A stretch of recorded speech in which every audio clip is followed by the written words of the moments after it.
Salve pessoal! Então, quero fazer para vocês aqui o último dos videozinhos, tá? Desculpe, mas a voz hoje não tá tão boa assim. Acho que forcei demais esses dias aí. Então, assim, eu quero justamente nesse vídeo endereçar as questões sobre Idade Média e sobre Maquiavel. Lembrem, é só um resumo. Eu quero que vocês peguem o guiazinho que eu estou disponibilizando para vocês e eu quero que vocês peguem as aulas e os textos dos livros e vão montando aí os problemas que vocês têm que analisar. Eu vou me concentrar especificamente nos problemas de prova, tanto em Idade Média quanto em Maquiavel, para que o vídeo seja sucinto, curto e vocês possam estudar com calma, ok? Então, primeiro, o que é que vocês precisam saber de Idade Média? Nós discutimos dois blocos em Idade Média. O primeiro deles é a preparação do terreno da filosofia a partir do primeiro momento da Idade Média, que nós definimos por meio de três acessos diferentes. A Alta Idade Média, e dentro desse contexto nós ainda localizamos dois momentos ou dois períodos históricos mais específicos.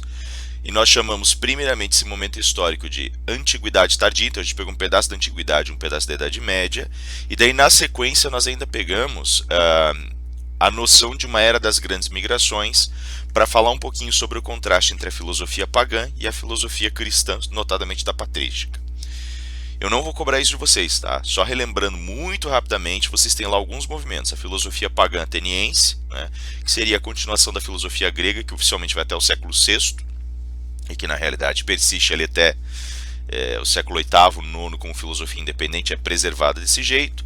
Depois, a construção de uma filosofia baseada na lógica, na organização da retórica, na organização de um processo analítico entre os romanos, que vai se esparramar ali pelo oeste da Europa e que até o século III vai ser absorvido pela filosofia cristã.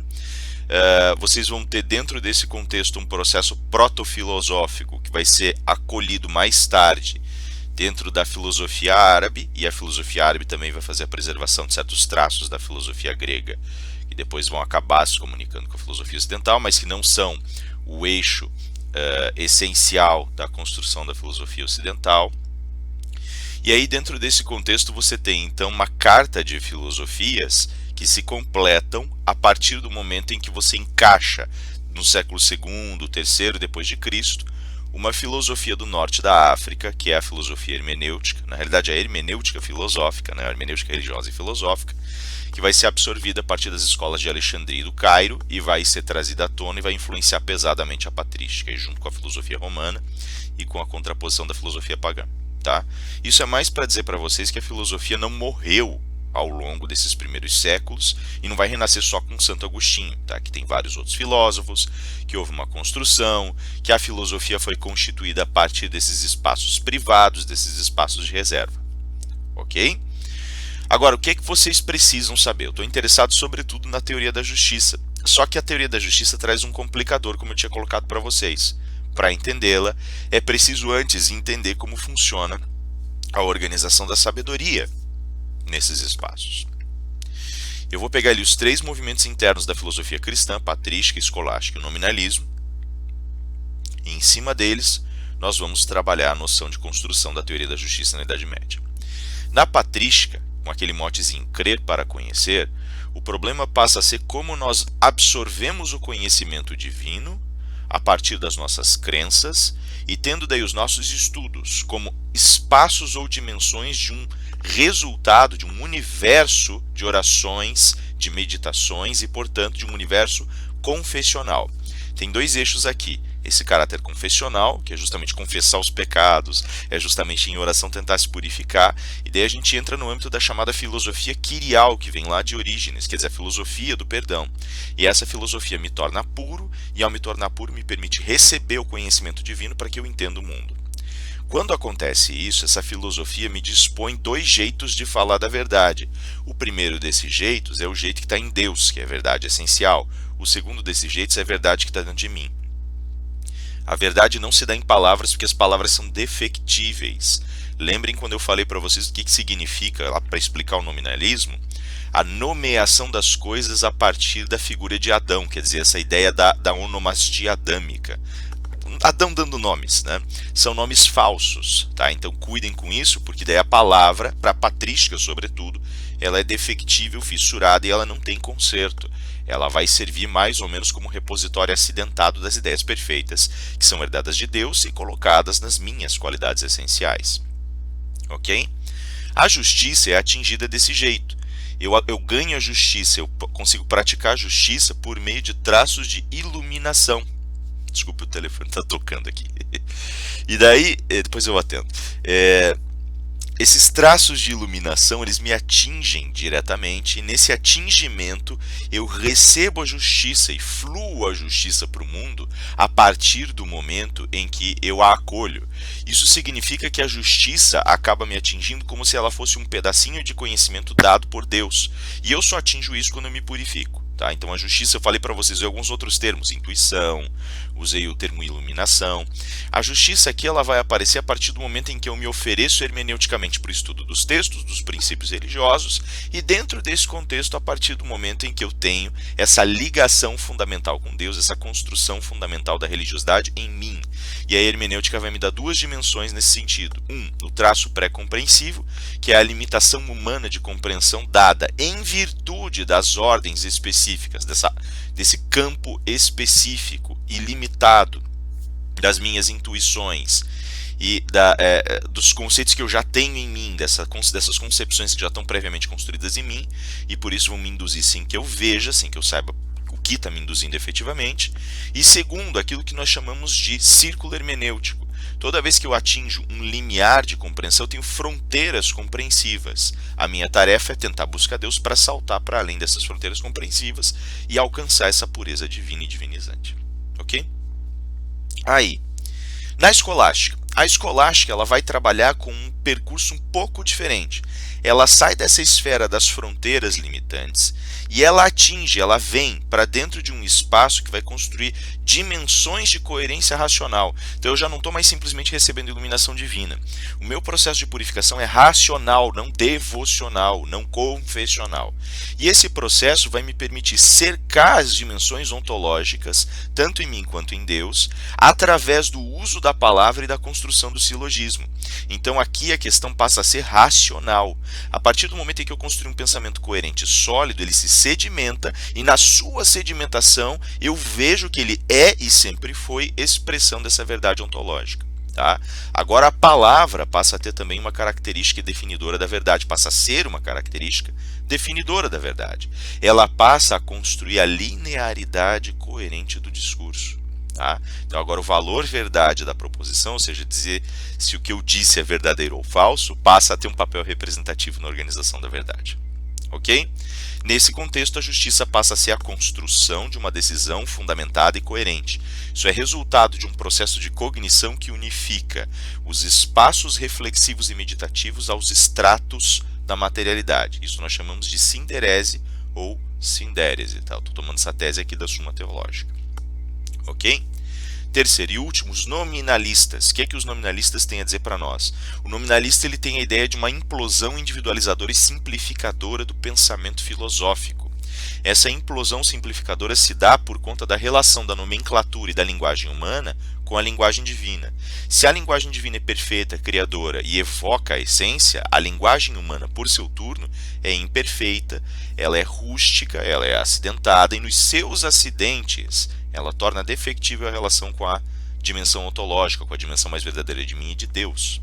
Por isso, essa linguagem tem que ser readaptada e reconstruída, e através dessa reconstrução ela tem que ser refinada para comportar as versões ontológicas que estão no plano metafísico, e a partir daí eu acolho esse universo, e no acolhimento desse universo eu me trabalho, eu me torno mais perfeito, e a minha visão de mundo se torna mais perfeita. Pensem agora que existe uma consideração fundamental para ser feita em cima disso. Essa consideração fundamental parte do pressuposto de que a linguagem toda tem critérios fundamentais de incorreção. Ao longo da história da filosofia da linguagem, isso se transforma automaticamente naquilo que nós chamamos de construção de uma gramática filosófica. Aqui essa gramática filosófica está baseada na noção de que a linguagem nomeia coisas. Nomeia coisas. Okay? E esses nomes têm que se tornar cada vez mais puros. Mas e como é que eu faço justiça em cima disso, você me pergunta? Simples. A justiça tem seu nome, ela é um nome, e fazer justiça significa realinhar a linguagem humana e o contexto da compreensão humana com as qualidades essenciais, ou seja, cortar os nomes falsos, agregar aos nomes verdadeiros, consubstanciar a construção metafísica no plano físico. Ou, em outras palavras, não é fazer justiça pela resolução dos conflitos, mas fazer justiça pela justificação e pela reafirmação do traçado ontológico no mundo. Acertar através das ações, das decisões políticas e do alinhamento dessas decisões com uma linearidade, com uma qualidade gravitacional essencial mais adequada, certo? Por isso existiram aí grandes disputas políticas entre os pensadores do movimento franciscano, chamado de nominalismo, e o movimento diocesano, ou o movimento patrístico, inclusive, escolástico, né? Grande parte dos escritos desses autores vão ser justamente escritos políticos, e muitas vezes. Não os melhores, eu acho, né? Pelo menos eu acho, mas muitos deles, ok? Seria mais ou menos essa ideia. Agora, o medievalismo ele ainda tem mais uma coisinha que nós precisamos lembrar, que é a questão de lex e loa. Isso a gente tira do Paulo Gross, muito resumidamente, só para quebrar o galho aqui, né? Só para fazer o fecho. Lex é um conceito que surge para resumir esses três blocos. Nele, vocês têm algumas características essenciais. Lex vai ser um nome dado para a norma construída a partir das estruturas do direito natural. O direito natural vai nos oferecer as seguintes noções. Primeiro, a ética e a moral se sobrepõem à construção da norma.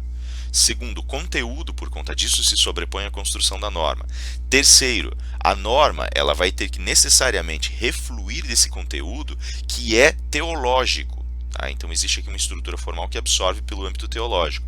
Lembrem nesse ponto da hierarquia de leis que eu coloquei para vocês. Lei eterna e lei divina são as leis dadas por Deus para, respectivamente, fazer o universo funcionar e para dar um caminho para o homem entender as qualidades essenciais das coisas. A lei natural, a lei que está inscrita nos nossos corações, porque advém das nossas qualidades essenciais, advém do que somos. Lei humana, as condições humanas, a deposição da lei humana, o colocar a lei humana, significa, nesse sentido, criar uma derivação através das ações humanas. E essas ações deveriam, tecnicamente, respeitar as leis anteriores. Não são, mas devem respeitar as leis anteriores. Certo? E esse respeito às leis anteriores representa, portanto, uma derivação imediata de todas as ações humanas em relação a esse universo ético. O que é que legitima a lei na lex? A ética. O estudo que eu faço para descobrir as características essenciais, colocando-as como sentido e como conduta. Lembrem de Aristóteles, voltem lá no videozinho anterior, para poder fazer o resgate daquela sedimentada. Agora, o que acontece quando nós falamos em loi, né? Aquela loi com Y, a do Montaigne? Por conta do ceticismo do Montaigne, nós removemos a figura de Deus e justamente por conta disso a figura da verdade, da construção da ética e da moral. Agora nós não falamos mais de ética e moral por conseguinte, nós falamos sobre outras forças legitimadoras. Em termos estruturais, a vontade do príncipe é aquilo que gera a lei. A lei, portanto, para o súdito passa a ser mais importante do que o seu conteúdo. Já que o príncipe deu a ordem, não interessa saber se ela é boa ou se ela é ruim, como é que ela funciona. Interessa saber que o príncipe a deu e por isso ela é legítima. Ao mesmo tempo, nós entendemos que a estrutura da lei passa a ser mais relevante que o conteúdo. Não é positivismo, inclusive porque o positivismo jurídico não é formalista, isso é um engano. Tá? Isso vocês vão ver lá com os professores de teoria do direito, não vou entrar nesses detalhes agora, não tem porquê. Talvez nós comentemos algumas coisas que eles estudam e nós venhamos a trazer isso para nós, mas não é o caso. Mas por que isso aqui ainda é direito natural, não é direito positivo? Porque a legitimação ainda transcende os limites da lei posta. No positivismo isso não existe.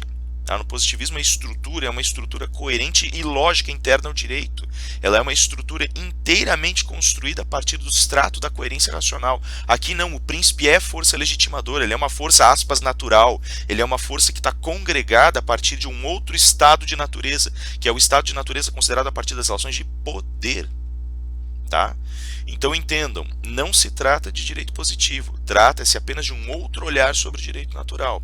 E nesse olhar, o poder determina a lei, o príncipe é força legítima para construí-la, a sua ordem estrutural é mais importante do que o seu conteúdo para o seu súdito, tá? Para a pessoa que tem que obedecer. Ok? Lembrem desse comparativo, que isso também pode aparecer para vocês em questões objetivas ou discursivas. Claro? Dito tudo isso, a gente abre as portas para fazer a nossa última grande discussão, que foi uma discussão mais breve, que eu vou retomar também no semestre seguinte para preparar o terreno para a modernidade, que é o debate sobre Maquiavel. Eu coloquei 5 coisinhas que vocês precisam saber de Maquiavel. O que vocês precisam lembrar dele? Vocês precisam entender como é que Maquiavel constrói as suas formas de governo, quem é o príncipe para Maquiavel, já na esteira disso e muito ligado a isso, o que significa virtude e o que significa fortuna, como é que ele se relaciona com a estruturação de fins e meios, que tem um caráter filosófico forte, e por fim, a título exemplificativo e dinâmico, os tipos de principado. Eu coloquei só 3 para vocês ali para brincar com as noções, é para isso que servem esses tipos de principado no momento para nós, tá? Então assim, quais são as formas de governo? Lembrem, vocês têm um ciclo. Começa na anarquia, termina na anarquia. Uma comunidade que está em anarquia, que está num estado anárquico, passa a ser unificada e organizada quando um líder forte surge e usa os meios necessários para organizá-la e pacificá-la. Se esse líder tem sucesso, ele pode institucionalizar a noção de um líder, e nessa institucionalização começa a surgir a figura do príncipe. Geralmente isso não acontece com o mesmo líder que unificou, tá? Isso acontece de geração a geração, acontece através de muitas lutas, de muitos enfrentamentos políticos. Depois desse líder, depois desse príncipe se formulado, pode ser que grandes famílias ou grandes grupos agreguem poder e queiram participar da vida política. Nessa participação da vida política, formamos lideranças díspares que vão formar aquilo que chamamos de aristocracia. A aristocracia passa a atender a uma alternância nas relações de poder, e essa alternância aos pouquinhos vai institucionalizando o lugar dos líderes, formando assim o que chamamos de república, que é o estado em que Florença se encontra, inclusive.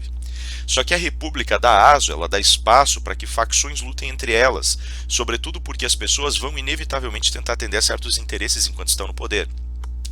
Essas facções entram em choque e gradativamente todo mundo começa a lutar contra todo mundo e voltamos à anarquia. Isso são as formas de governo. Tá, mas quais existem para ele? Para ele tem 2 centrais, que são a República e o Principado.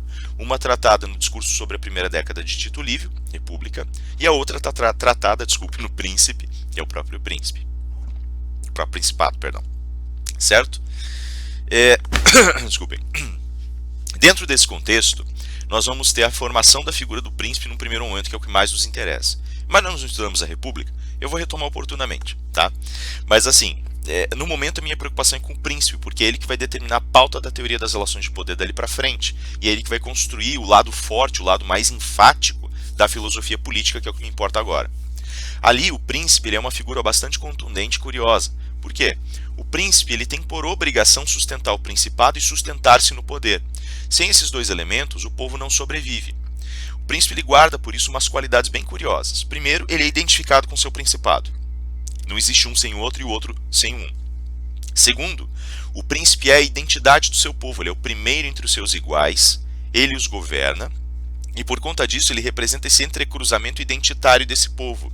Ele é a amarração que mostra que esse povo é todo aparentado e precisa de um dos seus para liderar. Mas por que precisa de um dos seus? Porque se o líder for externo, não vai atender os interesses daquele povo. Não vai estar preocupado em fazer aquele povo florescer. Ele vai abusar daquele povo para obter o que ele quer para o seu povo. Certo? Terceiro, o príncipe, ele é estado, ele é força excepcional, ele é o estado de exceção. Eu não gosto de usar o termo estado porque ainda não é o momento histórico, tá? Mas ele é poder de exceção dentro do seu principado. Ou seja, ele define certo e errado, lícito e ilícito, bom e ruim. Certo? Na prática, quem define tudo é ele. Mas o que significa esse poder de exceção? Eu estou me servindo aqui da tese do George Agamben, que é uma das teses que eu vou fazer florescer ao longo desse estudo e do estudo dos primeiros contratualistas. Nessa tese, o Agamben mostra que o Estado pode escolher quando suspende direitos na contemporaneidade, e que antes disso o Estado já podia desde sempre manter certas prerrogativas que ele tinha e, portanto, suspender certas preocupações com o povo em virtude da sua própria manutenção. O que eu acabei de dizer? Que o príncipe precisa preservar as fronteiras do principado e a si mesmo. Por isso, ele é sempre excepcional, ele é sempre poder de exceção, ele faz o que ele achar melhor. Essa vontade livre do príncipe determina como as coisas vão acontecer dentro do principado. Por isso ele é poder de exceção. Disso já se aduz uma consequência imediata. Em quarto lugar, o príncipe é fonte do poder em seu espaço e fonte da lei. Fonte única da lei e do poder, certo? E é justamente por isso que ele consolida e massifica tanta preocupação, tanto poder nas mãos. Ele é essa fonte única. E por fim, o príncipe acaba sendo justamente por isso esse primeiro entre todos. Ele é por isso o nome príncipe, de princeps. Ele é o princípio do poder, princípio da lei, e ele é o princípio que gere toda a região, todo o principado. Certo? Então aí vocês têm as 5 características centrais do príncipe. Mas vamos além, tá? Agora vamos começar a ligar isso com virtude. O príncipe ele tem um jeito de lidar com seus súditos e com os outros príncipes. Com seus súditos, vem aquele velho adágio, se é melhor ser amado ou ser temido. O príncipe deve buscar o equilíbrio entre os dois. Se ele não conseguir, é preferível que seja temido, desde que não demais, porque aí passará a ser odiado. Se for só amado, não será respeitado, não adianta, ele não vai ter condições de controlar o seu povo. E o povo é, na leitura do príncipe, isso é o que mais me importa agora, recurso. Então ele tem que saber controlar para o povo não se rebelar, para continuar trabalhando, lutando suas guerras, para continuar atendendo às necessidades do principado. Mas veja que o povo passa a ser ao mesmo tempo essa força necessária, mas essa ameaça. Olhem lá o finalzinho do livro. Tá? Vocês vão ver lá no final do livro o que ele fala do povo, de um jeito um pouquinho irônico, mas bastante verdadeiro. Certo? E aí vocês têm, então, dentro desse contexto, toda uma organização nesse universo que leva imediatamente a um lidar com o súdito que é um pouco dúbio e que tem que ser muito cuidado. Tá? Tem que ter súdito para colher, tem que ter súdito para plantar, não se pode massacrar as pessoas, mas é preciso usar violência contra elas para mantê-las sob controle às vezes. De preferência não usar, mas né, estar sempre pronto a usar, pronto a fazer guerra, pronto, enfim, né? Como é que o príncipe trata os seus semelhantes?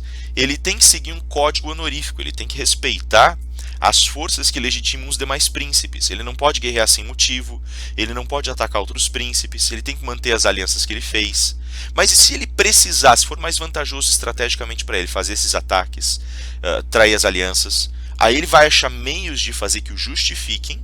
Então ele vai achar casus belli, vai estruturar casus belli, mesmo que ele tenha que confeccionar um casus belli de forma mentirosa, vai trair alianças sem deixar notar que ele traiu, vai inventar outras formas ou outras necessidades, vai fazer o jogo dele sem que percebam, longe dos olhos dos outros. Em outras palavras, a primeira característica central da virtude entre os príncipes é parecer honrado, aderir à virtude apenas em imagem. Qual é a grande virtude, aspas, do príncipe nesse caso? Ela se encontra justamente no fato dele ter que agir virtuosamente aos olhos dos outros, mas de sua preocupação ser, antes de tudo, uma preocupação estratégica, a de manutenção do principado. Tá? Então é a isso que o príncipe adere efetivamente. Ele parece honrado, mas ele está usando a estratégia para defender o principado. Segunda característica da virtude é o conhecimento, o domínio técnico do príncipe. Ele tem que ser bem educado, conhecer a guerra, conhecer a estratégia, a economia, a diplomacia, a arte, a linguagem, a retórica, os rituais para endereçamento de príncipes que existiam na época, artes dictaminis, como se chamava. Tem que conhecer as leis, tem que conhecer tudo. Está bem informado. E tem jeitos para chegar a isso. Por exemplo, aprender pela caça, pelo jogo de estratégia, pelo xadrez, pelo estudo formal, pelo diálogo. Né? Então, um bom príncipe também vai conversar com seus comerciantes, ele vai ter uma ligação nas estalagens, vai estar com os ouvidos atentos para as notícias recentes e assim por diante. E ele vai dizer, esse príncipe que é bem preparado, ele já consegue fazer muito mais do que um que é despreparado. Mas tem uma razão fundamental para ele ser preparado. Primeiro, porque ele vence o oponente menos preparado que ele com isso. Segundo, porque nem tudo ele vai poder prever, nem tudo ele vai poder controlar. Tem coisas que pertencem ao terreno da sorte, ou seja, da fortuna. E esse terreno da fortuna vai influenciar pesadamente o que ele faz. As coisas que ele não vai conseguir prever, ele vai ter que lidar com elas, adaptando-se a elas e chamando essas coisas para seu benefício. Se ele for habilidoso o suficiente, ele consegue. Transforma a má sorte em boa sorte. O prejuízo em oportunidade. Tem coisas, no entanto, que são inevitáveis. Só lembrar do que eu comentei em sala com vocês, lá o exemplo do Valentino, e como ele fala que a morte do Valentino acaba, tanto a morte do Alexandre VI quanto a do Valentino acabam sendo para ele problemas que não tem como você resolver. Sendo que o primeiro, ainda a morte do Alexandre VI, ele ainda consegue manobrar, mas o segundo, evidentemente, não tem jeito. Certo? Notem que virtude, então, tem essa dimensão, e eu uso aqui a título exemplar a dimensão de relação entre os príncipes, mas tratar o súdito também com esse controle faz parte da virtude. Então cuidado, se eu perguntar sobre o príncipe, fala daquelas 5 características e pode ou não falar sobre os súditos. Se eu perguntar da virtude e da fortuna, tem que falar dos iguais, tem que falar dos súditos e tem que falar da técnica com a fortuna, tá? Então cuidem por conta dessa organizaçãozinha. Outra vez, quais são as características do príncipe? Pega aquelas 5 que eu citei agora, pode ou não falar de como o príncipe trata seus súditos. Qual é a relação entre virtude e fortuna? Se eu perguntar, tem que falar desse parecer honrado, explicá-lo, falar da estratégia, da técnica, tem que falar da técnica contraposta à fortuna e tem que me contar como ele se relaciona com o súdito também. Cuidado, tá? Mas e se você pedir para comparar isso a Aristóteles? Isso é muito comum de eu fazer. Como é que eu faço? Você vai me mostrar o que significa esse fingir ser virtuoso, me explicar isso, vai me explicar a técnica, e aí você vai comparar com a virtude aristotélica. Como assim? Com Aristóteles, com aquela vinculação propriamente dita virtude para a busca da felicidade, pela sabedoria metafísica, pela purificação e pela elevação do homem, que nunca vai ser perfeita. Por outro lado, você vai me falar da sabedoria prática do homem, vai me falar da técnica, da virtude técnica do homem, que é diferente da virtude moral. Tece lá um comentário rápido que seja sobre como o homem deve se tornar mais sabedor das coisas, por assim dizer. Como ele deve refinar o seu controle técnico sobre o mundo para desfrutar melhor dele. E aí compara com o Maquiavel, mostrando, olha, se Aristóteles fala que o homem deve ser mais virtuoso, Maquiavel entende que o príncipe deve ser um sujeito com refino estratégico, não necessariamente mais virtuoso, só aos olhos dos outros.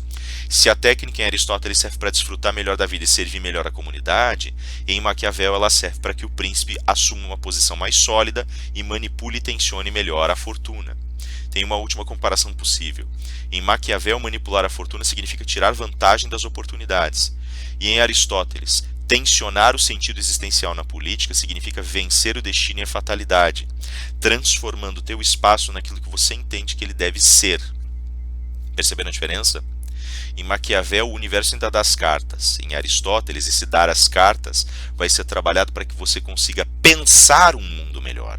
Em Maquiavel não é para que você pense em uma situação ótima em termos estratégicos. Então a diferença central está justamente no bem em Aristóteles e na estratégia em Maquiavel. Claro, chego com isso à noção de fins e meios. Os fins, nesse sentido, eles pegam os fins aristotélicos, aquele telos amplo, que é a ocupação da coisa no mundo, e reduzem. Eles vão dizer, olha, o fim da política é especificamente a autopreservação, a preservação do principado e do príncipe, grosseirissimamente falando. E daí eu inverto o polo, eu não vou me tornar mais virtuoso pelos meios, escolhendo que meios eu posso ou não usar em virtude de um bem maior, para chegar a certos fins, coisa que o Aristóteles exigiria. Maquiavel vai dizer, não, eu quero chegar no fim e eu vou usar os meios como instrumentos para chegar aos fins. Acabou. Certo? Então lembrem bem disso, porque isso também deriva dessa comparação. E por fim, como é que funciona dentro desse contexto os tipos, né, como é que funcionam os tipos de principado? Eu pus lá 3, né, na realidade 2 tipos, e um que é uma condição de um principado. Então o principado, por exemplo, que é criminal. Nele, você tem uma situação em que o sujeito alcançou o trono por meios ilícitos, assassinou o antecessor, conquistou a força, o território, né, e ele se mantém pela força. Veja, primeira consequência de agir desonradamente, ele vai ter que se manter pela força. Porque todos agora têm legitimidade para eliminar aquele ato que conspurca a vida política e a honra e tirar o cara do poder. Certo? Então, esse é o modelo do principado criminal. O sujeito agiu ilicitamente, ficou todo mundo vendo, todo mundo viu isso. O cara não tem legitimidade para governar. Pode sofrer quaisquer ataques. Segundo, o principado chamado civil. Um sujeito que está abaixo do príncipe, que não é príncipe, não tem legitimidade para governar, é um sujeito comum, um cidadão comum, um súdito. Ele é tão habilidoso que ele começa praticamente a governar de fato no lugar do príncipe. O que o príncipe faz? Traz o cara para o lado dele por subornos, faz ele se acostumar à boa vida. Lembre-se que o Maquiavel entende que a relação material é profundamente uma profunda influência na vida do homem. Então quando você der conforto para ele, quando você for tirar, ele não vai querer perder, ele está do teu lado. Ou ameaça mesmo, né? Em ultimíssimo caso, torna o cara teu refém, certo? Mas não destrói o sujeito, aproveita o talento dele. Inclusive porque ele complementa um talento que você não tem. E o príncipe que não consegue aprender sozinho deve se servir dos outros, claro, lembrando que é ele que manda, né? E daí ele usa o talento dos outros em seu favor. Terceiro, quando se conquista um principado, quando você tem um principado conquistado, o que é que você faz? Ao invés de você destruir pura e simplesmente a arcada de nobres que estão do outro lado, você absorve a nobreza do principado conquistado para a sua, para ir absorvendo paulatinamente o povo para o seu. Aqui o jogo importante é o jogo das identidades culturais. Se eu absorvo outro povo e ponho no meu, as famílias se tornam uma coisa só e todo mundo passa a ter os mesmos interesses políticos. E em 2 ou 3 gerações os principados não existem mais em separado. A relação de poder se torna unificada e a identidade do principado conquistado some. Em contrapartida, um principado que foi conquistado e quer ser libertado, ele tem que lutar para manter sua identidade. Sim, eu dei o exemplo do Filipe II e do Alexandre na corte persa, em algumas das sessões. Né? Quando Filipe II começa a absorver tradições e a participar de tradições religiosas dos persas, o Alexandre tira ele da festa, ele está embriagado, e aí o Alexandre passa a ser o líder da comitiva diplomática que está travando contato com os persas. Porque a ameaça que ele vê é muito grande. Muita gente insatisfeita na Macedônia porque ele está adotando hábitos rituais dos persas, e ao mesmo tempo uma perda de identidade cultural muito feroz, muito contundente. E daí, por conta disso, você tem uma estruturação em torno dessa noção de identidade cultural que tem que ser mantida, ou no caso do conquistador, diluída aos pouquinhos, para que não haja mais risco de rebelião. Certo? Esses seriam os 5 pontos a serem cobrados para a prova. Tem muito mais para discutir, mas isso aqui é o necessário para a gente fazer a nossa provinha. Beleza? Então, deem uma olhadinha lá nos textos, peguem esses guiazinhos que eu estou deixando para vocês, vejam os vídeos, atendam com os livros e qualquer coisa eu estou aqui para vocês. Beleza? Vejo vocês ao longo da semana. Muito sucesso, galera. Valeu!